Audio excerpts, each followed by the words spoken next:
Welcome back to the Deep Dive. Today we're navigating the pretty complex world of professional video. We're focusing on one of those crucial little boxes you never think about until you absolutely need one. The Datavideo DAC-60 SDI to VGA converter.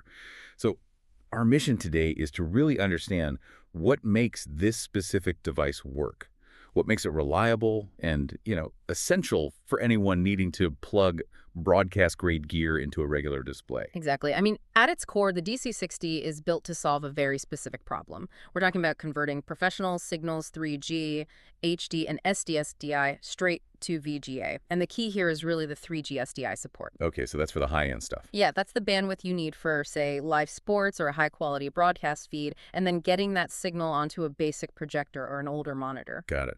So let's unpack the compatibility, because looking at the specs, this is where the engineers really earn their paychecks. I mean, the list of supported inputs seems to cover everything. You've got your standard 1080i, 720p, even the old PAL and NTSC formats. Right. But it also handles the tricky cinematic 1080p frame rates, like 23.98, 24, all the way up to 60 hertz. That's a huge range. And that solves a major headache for anyone designing a system. You're taking a pristine broadcast signal and you have to adapt it to an old standard like VGA.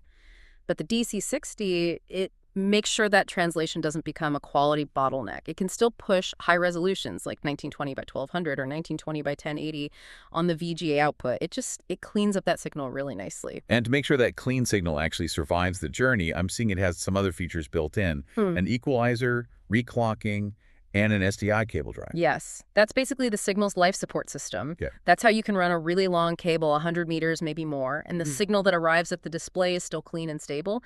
The reclocking feature, it essentially rebuilds the signal along the way, killing any jitter or degradation. And all that is configured through a simple mini USB port. That's it. Simple. That attention to the signal leads right into reliability, doesn't it? Because these little converters often live in some pretty rough places, like hot equipment racks. The specs mention an aluminum alloy and heavy-duty design. It really sounds like it's built to be forgotten about in a tough spot. It is, and that physical durability is matched by its operational resilience.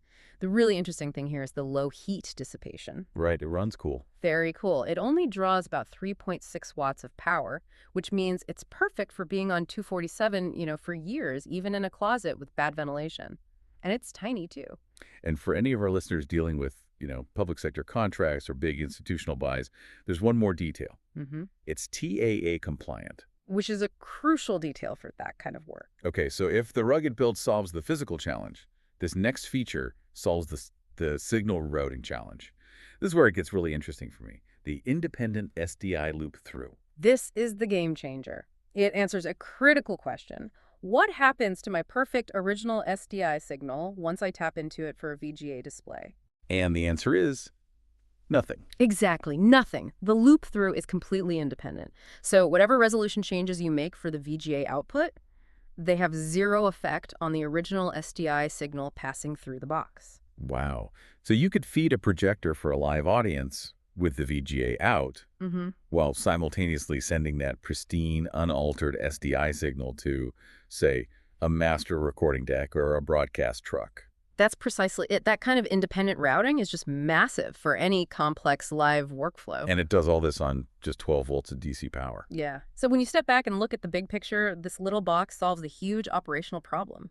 It bridges a technology gap without forcing you to sacrifice quality or flexibility. It's just essential, reliable functionality. Okay, so that leaves me with a final thought for you to chew on.